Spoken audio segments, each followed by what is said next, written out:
심령 능력은 바람직한가? 1. 이 질문에 대한 답은 앞의 질문에 대한 답과 아주 비슷하다. 물론 비자연적인 능력이란 것은 없으며 존재하지도 않는 어떤 힘을 지어내려는 것은 명백히 마법에 호소하는 것에 불과하다. 하지만 각 사람에게는 그가 알아차리지 못하는 많은 재능이 있다는 것도 똑같이 분명하다.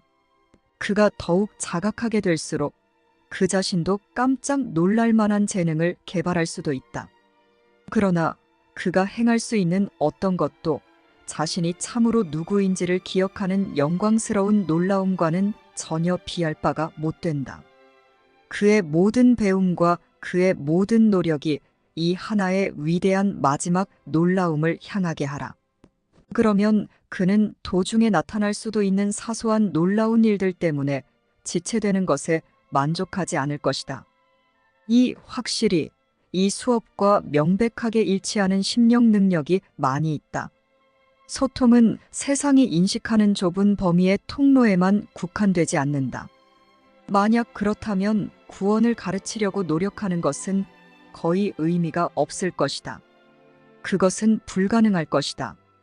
세상이 소통에 가하는 한계는 성령에 대한 직접적인 경험을 가로막는 주된 장애다. 비록 성령의 현존은 항상 있고 성령의 음성은 그저 듣기만 하면 되지만 말이다. 그러한 한계는 두려움 때문에 가해졌다. 그 한계가 없다면 세상의 그 모든 분리된 장소를 둘러싼 벽은 성령의 음성의 거룩한 소리 앞에서 무너져 버릴 것이기 때문이다. 어떤 식으로든 이러한 한계를 초월하는 자는 단지 더 자연스러워질 뿐이다. 그는 특별한 것은 아무것도 하지 않으며 그의 성취에는 어떤 마법도 없다. 3. 도중에 얻을 수도 있는 새로워 보이는 재능은 아주 도움이 될 수 있다. 성령께 드려 그의 인도 아래 사용한다면 그것은 가르침의 값진 도구가 된다. 그 재능이 어떻게 생겨나는지에 대한 질문은 이것과는 무관하다. 유일하게 중요한 고려사항은 그 재능이 어떻게 사용되는지 하는 것이다. 그 재능을 그 자체로 목적으로 받아들이는 것은 어떤 식으로 그렇게 하든 상관없이 발전을 늦출 것이다. 또한 그것의 가치는 과거에 성취한 것이나 보이지 않는 것과의 이례적인 교신, 혹은 하느님의 특별한 총애 등 무언가를 증명하는 것에 있지도 않다. 하느님은 특별히 총애하지 않으시며 누구에게나 가능하지 않은 어떤 능력이라도 가진 자는 아무도 없다. 특별한 능력은 마법의 눈속임으로만 입증된다. 4. 진짜인 것은 속임수에 사용되지 않는다. 성령은 속임수를 쓸 수 없으며 오로지 진짜 재능만 사용할 수 있다. 마법을 위해 사용되는 것은 성령께 쓸모가 없고 성령이 사용하는 것은 마법을 위해 사용될 수 없다. 하지만 기묘하게도 유혹적일 수 있는 이례적인 재능에는 특유의 매력이 있다. 여기에 성령이 원하고 필요로 하는 강점이 있다. 하지만 에고는 이런 똑같은 강점에서 자신의 영광을 드높일 기회를 본다. 약함으로 바뀐 강점이야말로 정령 비극이다. 하지만 성령께 드리지 않는 것은 약함에게 주어질 수밖에 없다. 사랑에게 주어지지 않는 것은 두려움에게 주어지며 그 결과 두려운 것이 되기 때문이다. 5. 세상의 물질적인 것에는 더 이상 가치를 두지 않는 자들조차 심령 능력에는 여전히 속을 수 있다. 세상의 물질적인 선물에 대한 투자가 거둬들여지자 에고는 심각하게 위협받았다.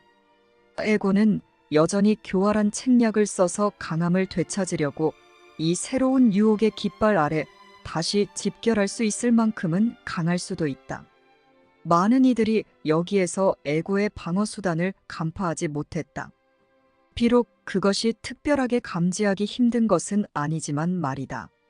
하지만 속으려는 소망이 남아있으면 속이기가 아주 쉬워진다.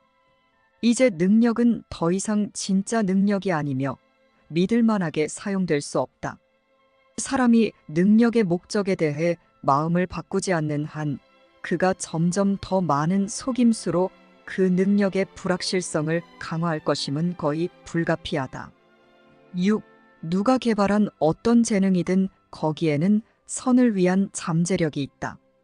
이것에 예외는 없다. 또한 그 능력이 더 이례적이고 더 예상치 못한 것일수록 그 잠재적인 유용성은 더 커진다. 구원은 모든 재능을 필요로 한다. 세상이 파괴하려는 것을 성령은 회복하려 하기 때문이다. 심령 능력은 마귀를 불러내려고 사용되었는데 이것은 단지 에고의 강화를 의미할 뿐이다. 하지만 여기에 또한 성령께 봉사하는 희망과 치유의 위대한 통로도 있다. 심령 능력을 개발한 자들은 단지 자신의 마음에 부과한 몇 가지 한계들이 제거되도록 허용했을 뿐이다.